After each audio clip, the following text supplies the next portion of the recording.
ఇక బార్డర్ దాటి రావాలంటే వణుకు పుట్టాల్సిందే. రంగంలోకి పాములు మొసళ్ళు. బీఎస్ఎఫ్ మాస్టర్ ప్లాన్ ఇది. భారత్ బంగ్లాదేశ్ సరిహద్దుల్లో కంచె వేయడం సాధ్యం కాని చోట కాపలా కాయడం కష్టమవుతున్న వేళ బీఎస్ఎఫ్ సరికొత్త ఆయుధాలను నమ్ముకోబోతుంది. ఇకపై కేవలం జవాన్లే కాదు, పాములు మొసళ్ళు కూడా పహారా కాయనున్నాయా? చొరబాటుదారుల వెన్నులో వణుకు పుట్టించేలా బీఎస్ఎఫ్ ప్లాన్ గురించి ఈ స్టోరీలో తెలుసుకుందాం.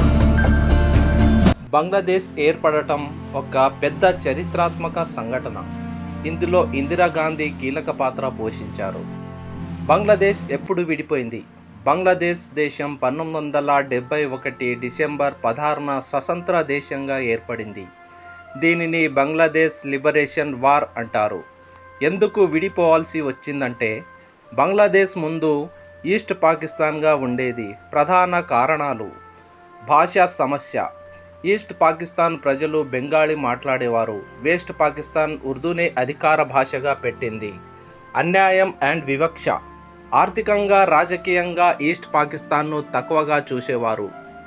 ఎన్నికల ఫలితాలు గౌరవించలేదు. షేక్ ముజిబుర్ రెహమాన్ పార్టీ గెలిచిన అధికారాన్ని ఇవ్వలేదు. యుద్ధం ఎందుకు జరిగింది? 1971లో పాకిస్తాన్ ఆర్మీ ఈస్ట్ పాకిస్తాన్లో ప్రజలపై దాడులు చేసింది. దీనిని ఆపరేషన్ సర్చ్లైట్ అంటారు. లక్షల మంది చనిపోయారు. చాలా మంది భారతదేశానికి శరణార్థులుగా వచ్చారు. ఇందిరాగాంధీ పాత్ర ఏమిటి? ఇందిరాగాంధీ చేసిన ముఖ్య పనులు: శరణార్థులకు సహాయం. సుమారు 1 కోటి మంది భారతదేశానికి వచ్చారు. వారికి ఆశ్రయం కల్పించారు.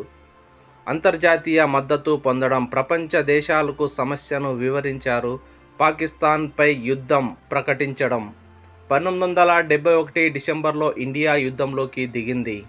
దీనిని ఇండో పాక్ వార్ 1971 అంటారు. బంగ్లాదేశ్ ఏర్పడటానికి సహాయం. ఇండియన్ ఆర్మీ బంగ్లాదేశ్ స్వతంత్ర సైన్యంతో కలిసి పోరాడింది. చివరికి పాకిస్తాన్ ఓడిపోయింది.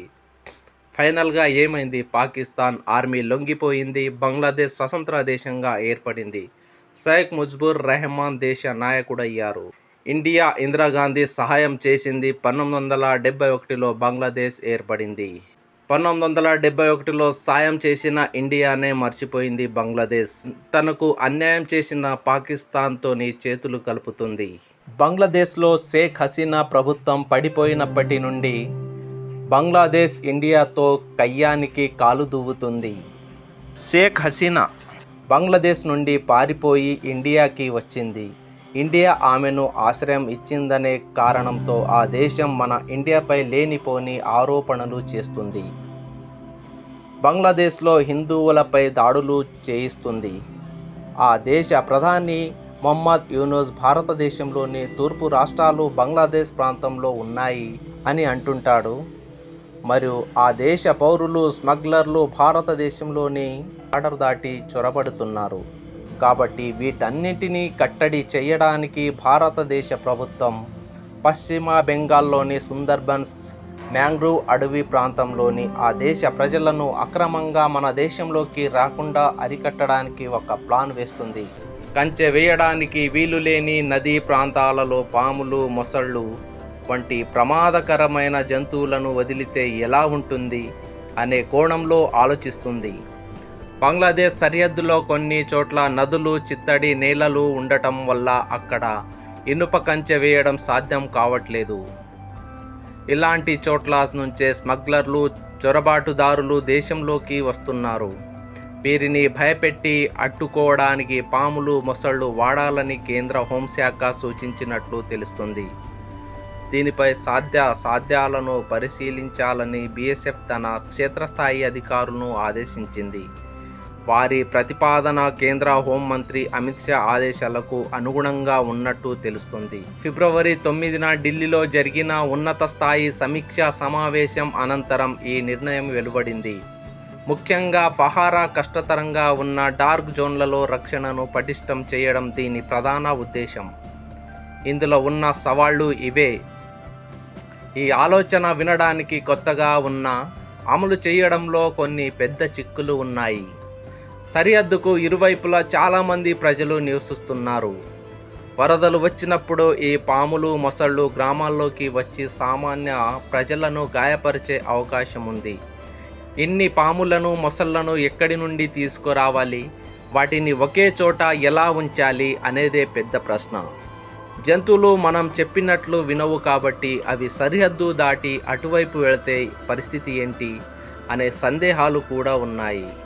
ప్రస్తుత పరిస్థితి: భారత్ బంగ్లాదేశ్ మధ్య మొత్తం 4096 కిలోమీటర్ల సరిహద్దు ఉంది.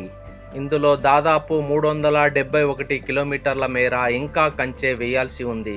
ఈ ఖాళీ ఉన్న చోట్ల ప్రస్తుతం టెక్నాలజీని వాడుతున్నారు. మరోవైపు మొబైల్ సిగ్నల్స్ లేని డార్క్ జోన్ ప్రాంతాలను గుర్తించి అక్కడ నెట్వర్క్ పెంచే పనులు కూడా జరుగుతున్నాయి. ఈ జంతువుల వాడకం అనేది కేవలం ఒక ఆలోచన మాత్రమే, ఇది ఇంకా అమల్లోకి రాలేదు. బంగ్లాదేశ్ భారత్ బార్డర్ వద్ద పాములు మొసళ్లతో ప్రత్యేక రక్షణ కవచం ఏర్పాటు చేశారు అనే విషయం పూర్తిగా నిజం కాదు. ఇది ఎక్కువగా మిక్స్ అయిన ఫ్యాక్ట్స్ అండ్ కథల మేళవింపు. ఇప్పుడు నిజం ప్లస్ స్టోరీలా చెప్తాను. సుందర్బన్స్ రహస్య రక్షణ కవచం.